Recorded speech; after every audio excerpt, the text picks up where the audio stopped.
सूरजपुर गांव में ब्रिजेश और अशोक नाम के दो भाई रहते थे। अशोक की आर्थिक स्थिति अपने बड़े भाई के मुकाबले बहुत कमजोर थी। कैसे हो मेरे छोटे भाई अशोक? मैं ठीक हूँ भाई। आप कैसे हैं?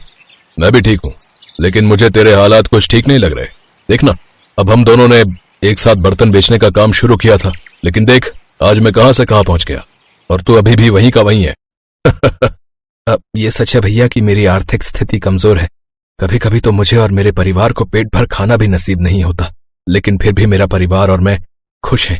हमें ऊपर वाले से कोई शिकायत नहीं। मैं तुम्हारा बड़ा भाई हूं और मुझसे तुम्हारी ये हालत देखी नहीं जाती।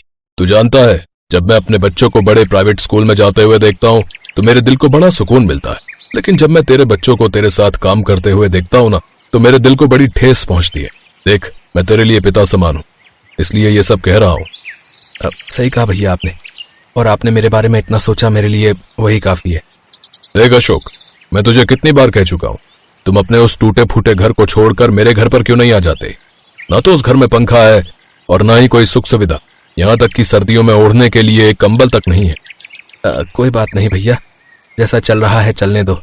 हम उस घर में भी बहुत खुश हैं और हम आपके ऊपर बोझ नहीं बनना चाहते। देख अशोक, तू समझ नहीं पा रहा है मैं क्या कहना चाहता हूँ। तेरा टूटा फूटा घर जिस जमीन पर है ना, वो जमीन हाईवे के किनारे है और आजकल उसके अच्छे खासे दाम मिल रहे हैं। तुम चाहो तो उस जमीन को बेचकर एक नया बड़ा घर ले सकते हो, अपना कोई बड़ा काम भी शुरू कर सकते हो और अपनी बच्ची को अच्छे स्कूल में भी पढ़ने के लिए डाल सकते हो। मेरी जान पहचान का एक आदमी है, कहो तो बात करूं। उसी के बगल में खड़ा गांव का मुखिया कहता है, बिल्कुल सही कह रहा है तुम्हारा बड़ा भाई। अरे आजकल के जमाने में कौन इतना सोचता है अपने भाई के लिए। इसकी बात मान जाओ अशोक।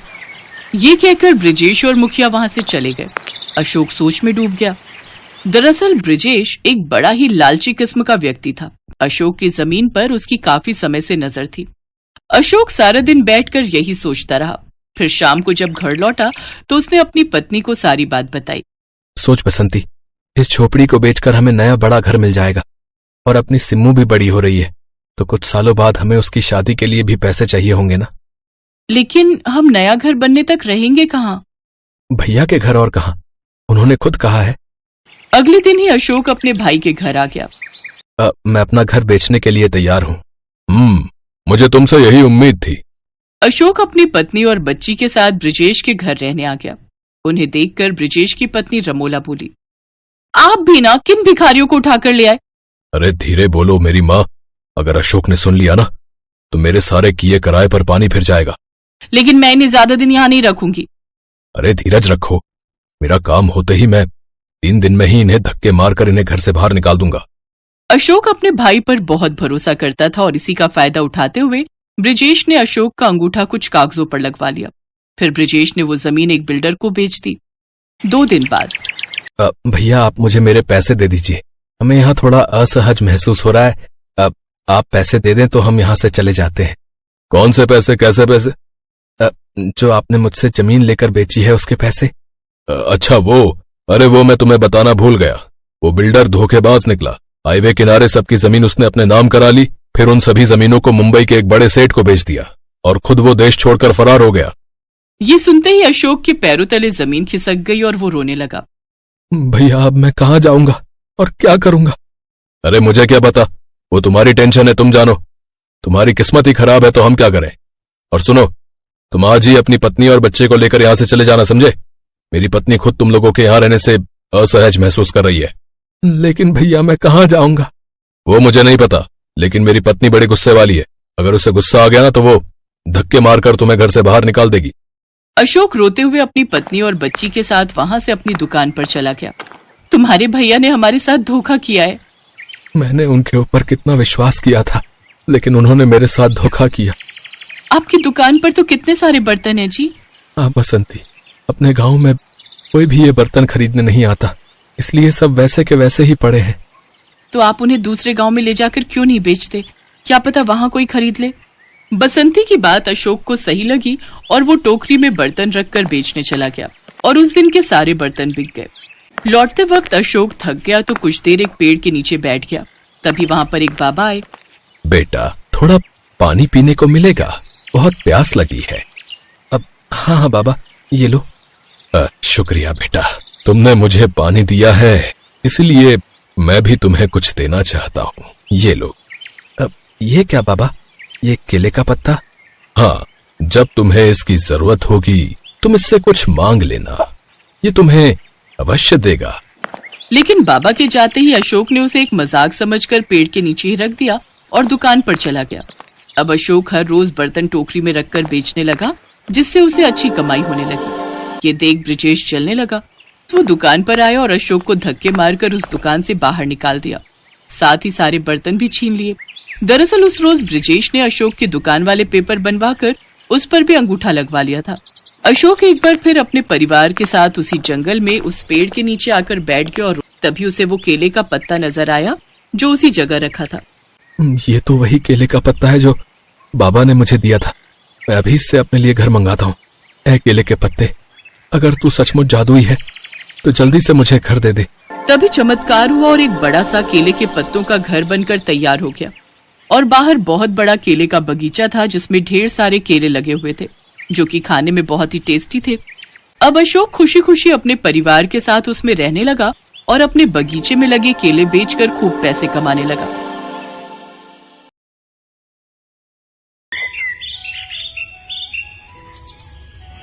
सोनपुर गांव में सोनिया अपनी सास कमला के साथ रहती थी। वो दोनों बेहद ही गरीब थीं। उनके पास राधा नाम की एक गाय थी जो दिन में 2 बार सुबह शाम दूध देती थी। उस गाय का दूध बेचकर ही उन दोनों का गुजर बसर हो पाता था। सोनपुर गांव में लगभग सभी ने नए जमाने को देखते हुए अपने पक्के घर बनवा लिए थे, लेकिन बेचारी गरीब सास बहू किसी तरह अपने पुराने और कच्चे घर में ही जीवन काट रही थी। सर्दियों का मौसम आ चुका था और चारों ओर ठंडी ठंडी बर्फीली हवाएं चल रही थी।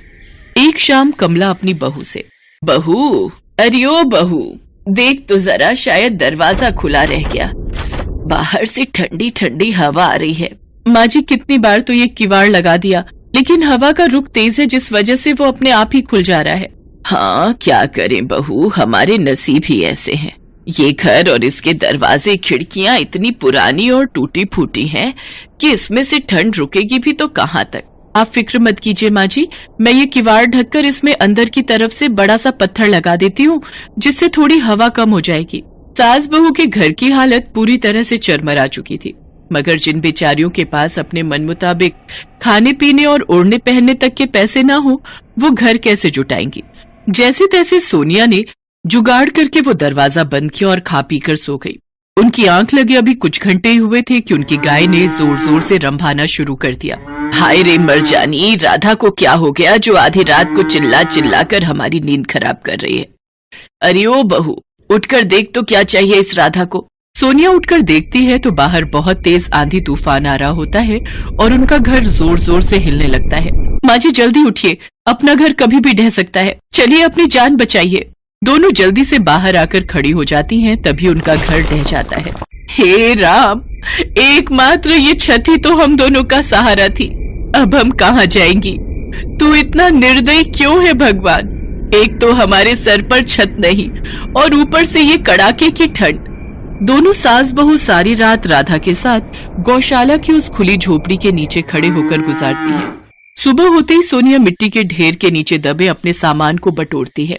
माँ जी, जरूरत का कुछ सामान तो मुझे मिल गया है, लेकिन अब हमें रहने के लिए कोई ना कोई इंतजाम तो करना ही होगा। कल की रात तो हमने जैसे तैसे जाड़े में काट ली, लेकिन अब और नहीं काट सकते। तू चिंता मत कर बहू, मैं सेठ से कुछ पैसे उधार लाती हूँ। कम से कम एक बार पक्का घर बनेगा तो हर साल रोना तो नहीं पड़ेगा। इसी सोच के साथ वो सेठ के घर जाती है। सेठ जी, मुझे कुछ पैसे उधार दे दीजिए, कल रात तूफान में हमारा घर ढह गया, पक्का घर बनवाने के लिए कुछ पैसे उधार दे दीजिए, आपकी बड़ी मेहरबानी होगी। मुझ गरीब की दुआएं आपको लगेंगी। दुआओं का क्या मैं अचार डालूंगा हैं? मैं बिना मुनाफे के कोई सौदा नहीं करता, समझे। पहले तुम्हें अपनी कोई चीज गिरवी रखनी होगी, तभी मैं तुम्हें पैसे उधार दे पाऊंगा। लेकिन मुझ गरीब के पास तो गिरवी रखने के लिए कुछ भी नहीं है। इतना झूठ बोलती हो तुम कमला। तुम्हारे पास तो हीरे के रूप में तुम्हारी जवान बहू है, उसे तू मेरे पास गिरवी रख दे। जब तू मेरा पैसा लौटा देगी तब उसे ले जाना। नीच कमीने, तेरी सोच कितनी घटिया है। अरे हम गरीब जरूर हैं लेकिन सौदागर नहीं। एक गरीब के लिए उसकी इज्जत ही जीवन भर की जमा पूंजी होती है। फिर कमला गुस्से में वहां से चली जाती है। उसे आता देख सोनिया उससे पूछती है, अरे माँ जी आ गई आप, क्या हुआ, सेठ जी ने पैसे दे दिए क्या? कमला उसको सारी बात बता देती है, जिसे सुनकर सोनिया को बड़ा धक्का लगता है और वो कहती है, आज भी दुनिया में ऐसे भेड़िए बैठे हैं माँ जी, जो गरीब बेसहारा औरतों को अपना शिकार बनाना चाहते हैं। वो तो ऊपर वाले का शुक्र है कि दूध खरीदने वाले ग्राहकों ने हमें दूध के पैसे दे दिए, लेकिन बहू इतने कम पैसों में पक्का घर नहीं बन सकता। अभी वो दोनों बात कर ही रही होती हैं कि तभी वहां सेठ अपने कुछ लोगों के साथ पहुंच जाता है और कहता है, शायद तुम भूल रही हो, तुम्हारी ये जमीन अब मेरी है। तुम्हारे पति ने इस जमीन को मेरे पास गिरवी रखा था, लेकिन वो उसको छुड़वाए बिना ही मर गया, इसलिए अब इस जमीन पर मेरा कब्जा है। चलो अब निकलो यहाँ से। बेचारी दोनों सास बहू दुखी मन से वहां से अपने सामान की पोटली उठाकर चल पड़ती हैं। साथ ही राधा को भी अपने साथ ले लेती हैं। रोते रोते दोनों नदी किनारे पहुंच जाती हैं। मेरी तो कुछ समझ नहीं आ रहा बहू कि क्या करे। पहले तो सर से छत गई थी, लेकिन अब तो जमीन भी चली गई और हमारे पास तो और कोई जमीन भी नहीं है जहां हम अपना घर बना पाए। अब फिक्र मत कीजिए माँ जी, कोई न कोई हल जरूर निकल जाएगा। फिर राधा को प्यास लगती है तो वो जोर जोर से रंभाने लगती है। सोनिया उसको नदी की ओर पानी पिलाने ले जाती है। तभी रोते हुए सोनिया के आंसू नदी में गिर जाते हैं। उसके आंसू नदी में मिलते ही वहां नदी देवी प्रकट होती है, जो उनसे कहती है, तुम दोनों फिक्र मत करो बच्चों, अगर तुम्हारे पास घर बनाने के लिए जमीन नहीं है तो इस नदी पर तुम घर बना सकती हो। नदी पर घर? लेकिन यह कैसे मुमकिन है नदी देवी? सब कुछ मुमकिन है पुत्री। तुम मेरी इस नदी पर अपना घर बनाकर ताउम्र यहाँ रह सकती हो। तुम दोनों को यहाँ से कोई नहीं निकालेगा और इस नदी पर स्वयं मेरी कृपा है तो यहाँ बाढ़ या भूकंप कुछ भी नहीं आ सकता। इस नदी में तुम दोनों आराम से जा सकती हो। तुम्हारी नदी पर बने घर में कोई भी आ जा सकता है, लेकिन तुम दोनों के अलावा और कोई इस नदी पर अपना घर नहीं बना सकता। ये कहकर नदी देवी अंतर ध्यान हो जाती है। आपका बहुत बहुत शुक्रिया नदी देवी। सोनिया और कमला राधा के साथ बड़े आराम से उस नदी के ऊपर चलने लगती हैं। वो ये देखकर हैरान थी कि वो डूब नहीं रही थी और बिल्कुल धरती की भांति ही उन्हें नदी पर चलने का एहसास हो रहा था। बहू, घर बनाने के लिए जगह तो हमें मिल गई, लेकिन हम घर बनाएंगे कैसे? हमारे पास तो पैसे ही नहीं है। आप परेशान मत होइए माँ जी, हमारा घर जरूर बनेगा, और वो भी बिना पैसों के। जब मैं छोटी थी तब मेरे नाना फूस, मिट्टी और गोबर से घर बनाते थे, तो बस अब हम भी ऐसे ही घर बनाएंगे। इसके बाद दोनों ने सामान इकट्ठा किया और घर बनाने में जुट गई। घर को मजबूत बनाने के लिए सबसे पहले हमें 4 खंभों की नींव रखनी होगी माँ जी। ठीक है बहू। दोनों सास बहू एक दूसरे का हाथ बटाती हुई 4 बांस के खंभे नदी पर खड़ा कर देती हैं। शुक्र है नींव खड़ी हो गई। अब इसके बाद हमें तिनकों से घरौंदा तैयार करना है। भूखी प्यासी थकी हारी सास बहू सब कुछ भूलकर अपने लिए घर तैयार कर रही थी और आखिरकार दोनों सास बहू ने फूस की झोपड़ी तैयार कर ही ली। फिर रात हो गई। चलो बहू, फूस की झोपड़ी तो तैयार हो गई, अब इस पर गोबर की पुताई कल करेंगे। ठीक है माँ जी, अब आज रात हम इसी फूस की झोपड़ी में सोते हैं। कम से कम कल रात की तरह खुले में रहकर ठंड में तो नहीं रहना पड़ेगा।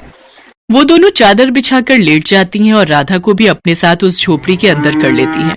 अगले दिन सुबह जब वो उठी तो बाहर कोहरे की चादर बिछी हुई थी। माँ जी, अब मैं जल्दी से गहरी मिट्टी और गोबर का घोल बनाती हूँ। सोनिया ने जल्दी से घोल बनाया और उस गाढ़े लेप को फूस की झोपड़ी पर लगाना शुरू किया। फिर उनका घर बनकर तैयार हो गया। वो दोनों राधा के लिए भी एक कमरा बना देती हैं। नदी में बने उनके गोबर के घर को देखकर सभी हैरान रह जाते हैं। उनका घर सभी को बहुत पसंद आया और कुछ ग्वाले उनके पास आए और कहने लगे, सोनिया बहू, तुम्हारा घर सबको बहुत पसंद आया। हम तो कई सालों से ग्वाले रहे हैं, लेकिन कभी भी इस ओर ध्यान ही नहीं गया कि गोबर का घर भी बन सकता है। हाँ, हम सब चाहते हैं कि तुम हमारी गायों के लिए भी ऐसा ही घर बनाकर तैयार करो, और इसके लिए हम तुम्हें प्रत्येक गौशाला घर बनाने के 12,000 रुपए देंगे।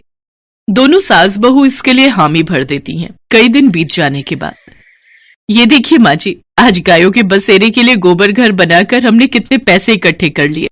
हाँ बहू, हमने तो ऐसा कुछ सोचा भी नहीं था कि इस तरह गोबर का घर बनाकर हमारे ऊपर जो बरसों की गरीबी का अंधेरा छाया हुआ है वो छट जाएगा।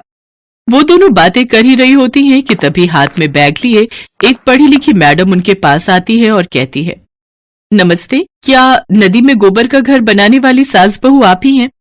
जी कहिए मैडम, आप कौन है मैडम? मैं एक सरकारी मुलाजिम हूँ और मुझे यहाँ सरकार ने भेजा है। आपकी नदी में गोबर घर बनाने के आइडिया के लिए सरकार ने आपको पूरे 10 लाख का इनाम दिया है। इको फ्रेंडली एनवायरनमेंट और लोगों को अपनी पुरानी संस्कृति से जोड़ने के लिए आपकी जो ये पहल है, उससे हमारी सरकार बहुत खुश है। आपका बहुत बहुत शुक्रिया मैडम, आपकी बड़ी बड़ी मेहरबानी। इतनी बड़ी रकम देखकर सास बहू खुशी से झूम उठती हैं। बेशक ही उनकी गरीबी खत्म हो जाती है, लेकिन फिर भी वो रहने के लिए अपने गोबर घर को ही चुनती हैं, क्योंकि जो परिवर्तन गरीब के लिए खुशियां ला दे, वो हमेशा उनके लिए खास रहता है। हेलो दोस्तों, कैसे हैं आप सब? हमारी कहानियां देखने के लिए हमारे चैनल को सब्सक्राइब कीजिए और हाँ, बेल आइकॉन पर क्लिक करना मत भूलिएगा।